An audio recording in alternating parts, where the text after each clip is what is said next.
మనం ప్రార్థనలో అడిగిన వాటినన్నిటినీ మనకు దేవుడు దయచేయాలంటే, మనకు దేవుడు అవన్నీ ఇవ్వాలంటే దేవుడు మన విశ్వాసాన్ని ఆధారంగా తీసుకుంటాడు. ఇది రెండవది. ప్రార్థన ఎంత అవసరమో, ప్రార్థించిన దాన్ని నేను పొందుతాను, అది కన్ఫామ్ అనే విశ్వాసం అంతే అవసరం. కొంతమంది ప్రార్థన చేస్తారా, మళ్ళీ వాళ్ళే అనుమానంగా మాట్లాడతారు, చేశానులే కానీ ఏమో దేవుడు మరి ఆయన దయ, ఆయన ఇష్టం అంటుంటారు. ఈ నరాల వీక్నెస్ వాళ్ళతో కూర్చొని ప్రార్థన కూడా చేయబుద్ధి కాదు నాకు. ఈ నరాల వీక్నెస్ వాళ్ళతో విశ్వాసం ఉండదు, సావదో. ప్రార్థన చేస్తారు, జరిగిద్ది అని గట్టిగా నమ్మరు. చేసావులే కానీ అది అంటుంటారు. వీళ్ళ నరాల వీక్నెస్ వాళ్ళ లెక్కలో వేసాను నేను.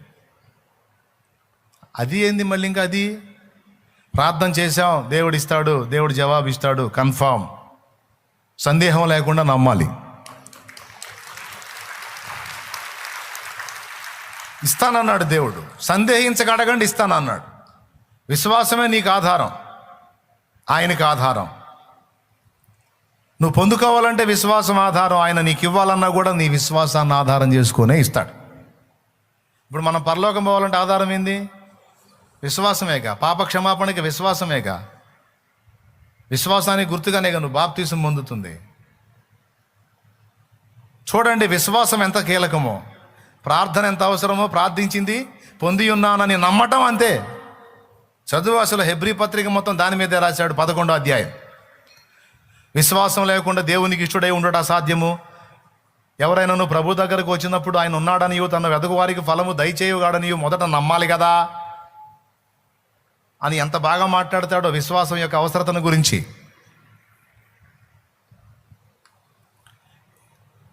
యాకోబు పత్రికలు అంటాడు, సందేహించువాడు గాలి చేత రేపబడి ఎగిరిపడు సముద్ర తరంగమును పోలి ఉండును. అట్టివాడు తన సమస్తమైన మార్గములలో అస్థిరుడు గనుక ద్విమనస్కుడై, అస్థిరుడు గనుక తనకు ప్రభు యొద్ద నుండి ఏమైనా దొరుకుతుందని తలంచుకొనరాదు అన్నాడు. యాకోబు రాసిన పత్రిక 1వ అధ్యాయం 5వ వచనం 6వ వచనం. హెబ్రీ పత్రిక 11వ అధ్యాయం 5, 6 వచనాలు. విశ్వాసం మనకి దేవుడు సాయం చేయడానికి దేవుడు ఆధారంగా చేసుకునేది విశ్వాసం. ఆఖరికి దేవుడు దోషాలు క్షమించాడనేది కూడా విశ్వసించకపోతే అవి అక్కడే ఉంటాయి. మర్యాదగా మైండ్ దగ్గర పెట్టుకునేనండి. చిన్నదో పెద్దదో తప్పు జరిగింది, నీ వల్ల జరిగింది అనుకో, పొరపాటు అది జరిగింది అనుకో, వెళ్ళి కృపను వేడుకుంటావు. దేవా నన్ను క్షమించు, తేడా పడ్డానయ్యా, ఇంకోసారి అలా జరగకుండా జాగ్రత్త పడతాను, నన్ను బలపరచయ్యా అని దేవునికి వేడుకున్నావు, క్షమాపణ కోరుకున్నావు, పాపమును ఒప్పుకున్న తర్వాత ఒకటి చేయాలి నువ్వు, దేవుడు నా ప్రార్థన విన్నాడు, నా పాపాన్ని క్షమించాడని నమ్మాలి. కొంతమందికి అదొక డౌటు, క్షమించాడో లేదో. ఆయన మాత్రం ఎన్నని క్షమిస్తాడు? 1, 2 నా బతుకంతా వంకర టింకరేనాయ, చేసిందే చేస్తుంటుంది, మళ్ళీ చేస్తుంటుంది. ఆయనకు మాత్రం ఎంత ఓపిక ఉంటుంది, ఆయన మాత్రం ఏడు క్షమిస్తాడు, ఇంకా క్షమించనట్టుంది. ఆయన మనసును ఏం అంచనా వేస్తుంటుంది, ఆయన మనసును ఏం అంచనా వేస్తుంటాడు. ఆయన మాత్రం ఎందాక క్షమిస్తాడు, పద్దాకలు మనకు కూడా తగదులే ఇదే. బాగుంది, తగదన్నావు, మారు మనసు పొందు. ఆయన ఎందాక క్షమిస్తాడు, క్షమించడాన్ని నువ్వు డిసైడ్ చేసేదేంది? నువ్వేమన్నా దేవుని సింహాసనంలో కూర్చున్నావు ఏంది? లేకపోతే నీ బుద్ధి లాగానే దేవుని బుద్ధి కూడా ఉంటుంది అనుకున్నావా? నువ్వు ప్రార్థన, ఆయన ఏం చెప్పాడు? 4, 5 తప్పులే క్షమిస్తా, పద్దాకలు మీరు తప్పులు చేస్తే మాత్రం పళ్ళు రాళ్ళు కొడతాను. ఎక్కడ ఉందా? తెలివిలోనో తెలివి లేకో, తెలుసో తెలియకో, చిన్నవో పెద్దవో పొరపాట్లు జరిగినప్పుడు మన పాపములను మనం ఒప్పుకొని ఎడల ఆయన నమ్మదగిన వాడు, నీతిమంతుడు, సమస్త దుర్నీతి నుండి మనల్ని పవిత్రులుగా చేయను. ఒప్పుకోమన్నాడు, దిద్దుకోమన్నాడు. పద్దాకల మనకు మాత్రం ఎట్ట చేయబుద్ధి అయితే సిగ్గుశారం ఉండొద్దు. మనమేమన్నా మనస్సాక్షి సచ్చినోళ్ళమా? ఆయన రక్తంతో మనస్సాక్షి శుద్ధి చేశాడు. పద్దాకలు గడ్డి తినే చేష్టాలు ఏం చేస్తాం? బుద్ధి జ్ఞానం సిగ్గు శరం ఉండొద్దు, ఉండాలా లేదా? తెలియనప్పుడు అంటే ఏదో అడ్డదిడ్డంగా బతిక, తెలిసినాక మళ్ళీ అదే బతుక చండాలంగా పద్దాకల. దేవుడు చేతురా, మనకు కూడా మనస్సాక్షి ఉంటుంది, కొంచెం ఆలోచన ఉంటుంది, పనిచేసిద్ది. పనిచేసినప్పుడు మన మీద మనకే అసహ్యం పుట్టి ఇలాంటి ఆలోచన వచ్చింది అనమాట. దేవుడు కూడా నన్ను క్షమించడు అనిపించిద్ది. అట్లా నువ్వు నిర్ణయాలు చేయవాక అంటాడు దేవుడు. ఒప్పుకున్నావుగా, బాధపడ్డావుగా, రోషంగా ఉన్నావుగా, తేడా పడుతున్నానని అర్థమైందిగా, పాపం మీద చీదరేసిందిగా, అసహ్యం వేసిందిగా, ఒప్పుకున్నావుగా. ఒప్పుకున్నప్పుడు ఇంక క్షమించకేం చేస్తా, తేడా పడ్డాను అన్నావు, సరే పో అన్నా. మళ్ళీ నువ్వంటే ఎట్టబో అంటావా? ఎట్టబో అంటావు? నువ్వు ఎట్టబో అంటావులే, నువ్వు ఎట్ట వదిలిపెడతావు? సోది మోహన్ దానా, ఏమర్థమయ్యా నీకు అంటాడు ఆయన. ఏమర్థమయ్యేదేందయ్యా, నాలాంటి పాపాత్మరాలను ఎందుకు వదిలిపెడతావు? నువ్వు వదిలిపెట్టవులే, నువ్వు క్షమించవులే అంటే అట్ట అవిశ్వాసం అయిద్ది. అది అన్ని పాపాల కంటే పెద్ద పాపం అయిద్ది. ఒప్పుకున్నావు, క్షమించానని నమ్మి నోరు మూసుకొని పో. ఇంకొదిలే, ఆ పాపపు ఆలోచనే వదిలే. అయిపోయింది గతం కథ. పద్దాకలు గుర్తు చేసుకొని ఇబ్బంది పడి నన్ను ఇబ్బంది పెట్టవాగు, వదిలేసా పో. ఏమైనా అర్థమైంది నేను చెప్పింది? ఎంతమందికి అర్థమైంది బెదరో? కొంతమంది వదలరట్ట. సరే వదిలేసేయి, వదిలేయి, అయిపోయిందిగా వదిలేయి అంటాడు ఆయన. వదలరు. వీళ్ళేదో ఆయన కాడికి నీతిమంతుల్లాగా అట్టెట్ట వదులుతాడు అన్నయ్య దేవుడు. అసలు ఎట్ట క్షమిస్తాడు నన్ను? ఇది ఎట్టుందంటే, జడ్జి గారు ముందు ముద్దాయి నిలబడితే ముద్దాయి తేడా పడ్డాడని అన్ని నిర్ధారణ అయింది. జడ్జి గారు చూశాడు, ఏడుపు మొహం పెట్టుకున్నాడు, ఏదో ఏడుస్తున్నాడు. సరే వీడిని నేను క్షమిస్తున్నానని సంతకం పెట్టాడు, క్షమిస్తున్నానని రాసేశాడు. ఇప్పుడు ఏం చేయాలా? ముద్దాయి ఏం చేయాలా? జడ్జి గారికి కృతజ్ఞతలు చెప్పాలా, థ్యాంక్స్ సార్ అని వెళ్ళాలా. అంతేగాని ఓవర్ యాక్షన్ చేయకూడదు. ఆ సెల్లో ఏమంటారు దాన్ని, ఆ బోన్లో నిలబడి ఎట్లా క్షమిస్తారు సార్? ఇంత ఘోర పాపిని అసలు ఎట్లా వదిలిపెడతారు మీరు? అసలు ఎట్లా క్షమిస్తారు అంటే, ఇప్పుడు ఎవరు తప్పుడోడు? చూడు అసలు ఎక్కడికి పోయిద్దో. ఎవరు తప్పుడు అంటే దేవుణ్ణే తేడా పళ్ళు రాలు కొడుచుకునే పనులు కది. అరే నువ్వు తేడా పడ్డావని నేనేదో జాలిపడి ఏదో ప్రేమను బట్టి సరే పో అన్నాను, కొట్టేశాను. నువ్వేందిరా అట్టట్ట కొట్టేస్తావు, అట్టట్ట వదిలేస్తావు, నన్నే తప్పు పడుతున్నారు. అది మొత్తం ఇది డీటెయిల్గా మొత్తం అన్నీ ఇవ్వండి రా జ్యోతి సంగతి చెబుతాను. ఈయనైంది యావజ్జీవం అయింది, లోపల ఏంటి అన్నాడు అనుకో, కదిలించుకొని తన్నులు తిన్నట్టు అయింది. అనవసర పనులు కాదు. కొట్టేశా పో, ఈ విశ్వాసం ఉంచు. అప్పుడేం చేయాలి? ఇంకా వాటిని గురించిన ఆలోచన వదిలే. పద్దాకలు తవ్వకూడదు. ఈ తవ్వకాల పనులు సైతానుగాడు చేస్తాడన్నమాట. వాడు చేరి తడవకి నీ పాపాల చిట్టా తెచ్చి, పెద్ద పరిశుద్ధుడు అయ్యావా, పరిశుద్ధురాలు అయ్యావో, నువ్వు అప్పుడు ఏం చేసావు, నువ్వు ఫలానప్పుడు ఏం చేసావు, నీ చరిత్ర తెలీదా? ఇదిగో చూడండి, వాడు మన జ్ఞాపకాల్లో తెస్తాడు ఆ లూసిగాడు. అప్పుడు నువ్వేం చెప్పాలా? అరే ఎప్పుడో ఆయన కొట్టేసిన కేసులన్నీ తెస్తావు ఏందిరా? కొట్టేని కేసు ఏదైనా ఉంటే తేరా, అవన్నీ కొట్టేశాడ్రా.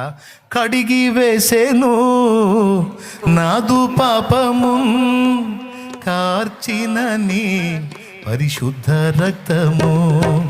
కడిగి వేసేను నాదు పాపము, కార్చినని పరిశుద్ధ రక్తము. తొలగిపోయేను బంధకాలు, యేసునికే వందనాలు.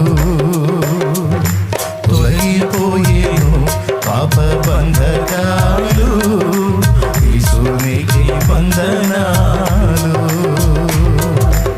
ఆరాధన ఆరాధన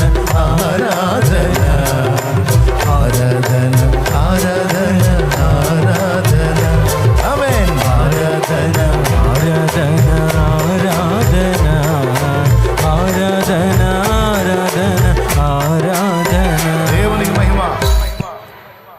దేవుడు కొట్టేసినా నువ్వు మళ్ళా రాసి పెట్టుకున్నావు అనుకో, గుర్తుపెట్టుకో, నీ కర్మ ఎట్టగాలిద్దో చెబుతా. దేవుడు కొట్టేసిన కేసుల్ని నువ్వు రాసి పెట్టుకున్నావు అనుకో, అది నీ తలకాయలో కానీ నీ డైరీలో కానీ రాసి పెట్టుకున్నావు అనుకో,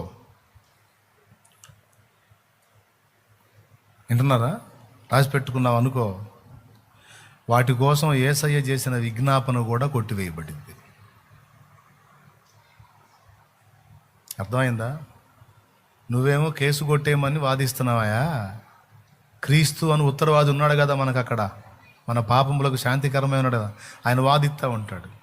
తేడాపడ్డాడు లేదు తండ్రి, తేడాపడింది లేదు తండ్రి, ఇంకోసారి జరగదు, సరి చేసుకున్నారు, బాధపడుతుంది, అదిగో వదిలేసే తండ్రి, నా రక్తమును చూడయ్యా, క్షమించేసే అంట.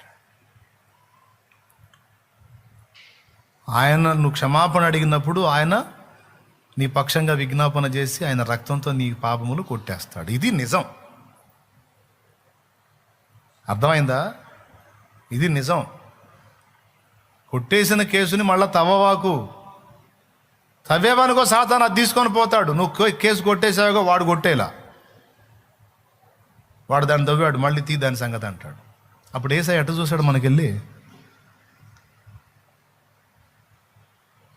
అందుబాటులో ఉంటే లాగా ఒకటి బీగుతాడు, దిమాకు లేనోడా అని. నేను కష్టపడి వాదించి కొట్టేపిస్తే మళ్ళీ అది కేసు పట్టుకొని తిరుగుతున్నా ఏంది రాను? ఎట్ట కొట్టేస్తారులే ప్రభు, మీకు మాత్రం మనసు ఉండదా? ఒకటా రెండా 10 దాకలు ఏంది, నేను అది ఆటలుగా ఉంది కానీ అదన్నా మామూలు రకంగా ఉందా? ఎన్నిసార్లు అని కొట్టేస్తారులే ప్రభు. మరి ఏం చేయాలనుకుంటున్నావు? ఇంకేం చేసేదేముందయ్యా? చేసేదేమో. మరి శిక్ష పొందుతావా? సరే అక్కడ పెట్టుగా, ఎట్టయితే రాపిస్తాను, రేపు ఉందిలే నీకు ఉందిలే సీన్ అంటాడు. భయంకరమైన ఆఫర్ ఇచ్చాడు, బయటపడు అంతే, నోరు మూసుకొని విశ్వసించు, కడిగేశాడని నమ్ము, కొట్టివేయబడతాయి. అంతేగాని ఆ ఫైళ్ళు తీసుకొని తిరగవాడు. సైతాన్ని గడ తెచ్చాడు, ఇంకా చించి వాడి మొఖాన్ని కొట్టు. ఎప్పుడు అయిపోయిన కేసులు తెస్తారు దరిద్రుడా అని. దేవునికి స్తోత్రం. వాడు ఏ కేసు తెచ్చినా అది అయిపోయిందని గుర్తుపెట్టుకో. మళ్ళీ చెప్తున్నా, ఎంతమంది కనపడుతుంది? వాడు నీ మనస్సాక్షి దగ్గరికి, నీ మనసులోకి ఏ కేసు తెచ్చినా, ఇది అప్పుడే అయిపోయింది, కేసు కొట్టేశాడు, ఇది కొత్త కేసు ఉంటే పట్రా చూద్దాం. కొత్త కేసు అంటూ ఏడుంది? ఏ చిన్న లోపం జరిగిందో నువ్వు పోయి మోకాళ్ళేసి ఒప్పుకుంటావుగా, ఒప్పుకున్నప్పుడు ఆయన కొట్టేశాడుగా, ఇంక వీడు తీసుకొస్తాడు, అది పాత కేసే. కొత్త కేసు ఫ్రెష్గా తెచ్చేది ఏం లేదాడు దరిద్రుడు. ఇది చాలా కీలకమైంది. చాలామంది పదే పదే ఈ విషయాన్ని మర్చిపోయి గందరగోళం అవుతారు. అందుకని చెప్తున్నాను నేను, ఎప్పటికప్పుడు ఫ్రెష్ అయిపోవాలి. అర్థమైందా? గతం గత అయిందేదో అయిపోయింది, ఇక మళ్ళీ దాని జోలికి పోకుండా జాగ్రత్త పడాలి. మనం ఒప్పుకున్నదల్లా కొట్టేస్తున్నాడు అని పద్దాకలు పిచ్చి చేష్టలు చేయకూడదు. అది పరిశుద్ధులకు తగింది కాదు. దేవుని కొడుకులంగా, దేవుని కూతుళ్ళంగా నీచ బతుకు ఏడ బతుకుతాం? కనీసం ఆయన నా బిడ్డలన్నందుకైనా సరే కొంచెం రోషం, పరాక్రమం, పరిశుద్ధత కలిగిన బతుకు బతకాలి, కానీ మరి చండాల బతుకు బతకూడదుగా. ఏమంటావు? మరి ఒక రోషం, ఒక నీతి, ఒక నిజాయితీ, ఒక పద్ధతి. మన దేవుడు ఎంత నీతిమంతుడు, అందులో కొంతన్నా నీతి కలిగి బతకొద్దు. పాపాలన్నీ ఆయనే కొట్టేస్తాడని పందిలా తిరుగుతామా చండాలంగా? ఏమమ్మా, పందిలాగా బతుకుతామా? పదే పదే పదే చూసి ఆయన డౌట్ పడతాడు, ఇది గొర్రె పందే అని. ఎంత చెప్పినా పాపాన్నే పరిగెత్తుతుంది, పాపాన్నే ఇష్టపడితే పందిలాగా ఉంది అనుకుంటాడు. నీవు దేవుని గొర్రె పిల్లవి. అర్థమైందా? రైట్. నువ్వు విశ్వసించకపోతే నీ పాపముల క్షమాపణ కూడా నీ విశ్వాసం మీదే ఆధారపడి ఉంది. నా ప్రభు నన్ను క్షమించాడని విశ్వసించకపోతే అవి నిలిచుంటాయి. ఎంత డేంజర్ అనుకున్నావు? కొనుక్కొచ్చుకోకండి, చెప్పిన మాట జాగ్రత్తగా వినండి. కొంతమందికి అమ్మటం తెలియదు, కొనటం తెలియదు, అన్ని కొనుక్కొచ్చుకుంటూ ఉంటారు. అందులో ఇది ఒక సమస్య అన్నమాట. క్లియర్గా అర్థమైందా? క్షమాపణ అడగాలి, పశ్చాత్తాపడాలి, దిద్దుకుంటానయ్యాను ఒప్పుకోవాలి, దిద్దుకోవడానికి ప్రయత్నాలు కూడా చేయాలి. మూడవది, నంబర్ 1, దేవుడు కదిలి భూమి మీద కార్యాలు చేయడానికి మన ప్రార్థనల ఆధారం. మనం దేవుని యొద్ద నుండి అన్ని పొందుకోవడానికి అవి ఆపదలో సహాయాలు కావచ్చు, అద్భుతాలు కావచ్చు, ఆత్మలు కావచ్చు, మన పాప క్షమాపణ కావచ్చు, అవన్నీ మనం దేవుణ్ణి అడిగినప్పుడు దేవుడు వాటిని ఇచ్చాడని, క్షమాపణ అడిగావు క్షమించాడని, అక్కరలో సహాయం అడిగావు ఇచ్చాడని నువ్వు విశ్వసించినట్టయితే అవన్నీ నువ్వు పొందుకుంటావని యేసయ్యే చెప్పాడు. ఎన్నిసార్లు చూపించా? 2-3 వారాలకు ఒకసారి చూపిస్తా ఉంటా. మార్కు 11. మీరు ప్రార్థనలో అడుగు వాటినెలను పొంది ఉన్నామని నమ్ముడి, అప్పుడు అవన్నీ మీకు అనుగ్రహింపబడునని. ఓకేనా? 3 మన విశ్వాసం ఆధారం. రెండో దానికి ఫస్ట్ది ఏంటి?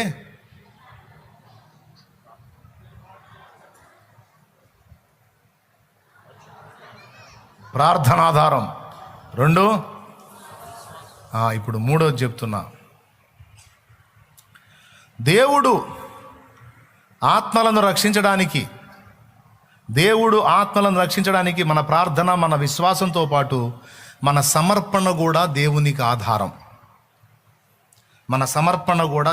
ఆధారం. మనం ఏ స్థాయిలో దేవునికి సమర్పించుకుంటామో ఆ స్థాయిలో దేవుడు మనల్ని వాడుకొని ఆత్మల్ని రక్షించడానికి కార్యం చేస్తాడు. మన సమర్పణ ఆధారం దేవుడికి. అంటే ఇప్పుడు మోషే సమర్పించుకున్నాడు.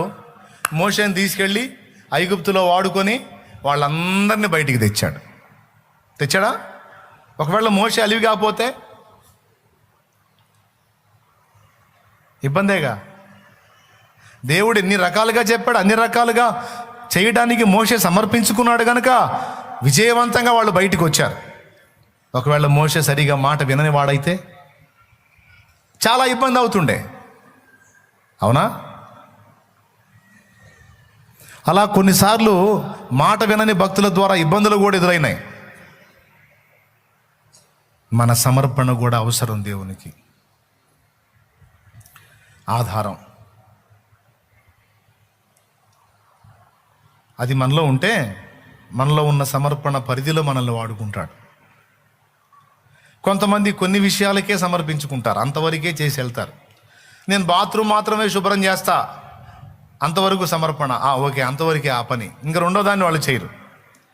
కొంతమంది అలా కాదు, నేను ఇంకా 2 చేస్తా. కొంతమంది నేను 4 చేస్తా. కొంతమంది నేను సేవకే సిద్ధమవుతా. అట్లాగా నువ్వు ఏ స్థాయిలో దేవుడికి అందుతావో ఆ స్థాయిలో నీ సమర్పణను బట్టి దేవుడు నిన్ను విస్తారంగా వాడుకోవటమో లేదా కొంచెముగా వాడుకోవటమో ఆధారపడి ఉంటుంది. మొత్తానికి మాత్రం దేవుడు నిన్ను వాడుకోవడానికి నీ సమర్పణ కూడా ఆధారమై ఉంది. పెన్ను రాసినంత వరకే రాస్తాం, కానీ పెన్ను దానిలో ఇంక అయిపోయింది అనుకో రాయలేంగా. అట్లాగా మనకు ఉపయోగపడినంత వరకే మనం ఏదైనా వాడుకున్నట్టు దేవుడు అంతే. ఆయన చేతిలో అందుబాటులో ఉన్నంత వరకే వాడుకుంటాడు. నేను ఒక ఊర్లో సేవ చేస్తాను, ఓకే ఒక ఊర్లో. నేను 2 ఊళ్ళలో చేస్తా, 2 ఊళ్ళలో వాడుకుంటాడు. నేను 3 ఊళ్ళలో చేస్తా, 3 ఊళ్ళలో వాడుకుంటాడు. నేను ఒకే చోట గురి కలిగి పెద్ద సేవ చేస్తా, అట్లా కూడా వాడుకుంటాడు. మనం అందేదాన్ని బట్టి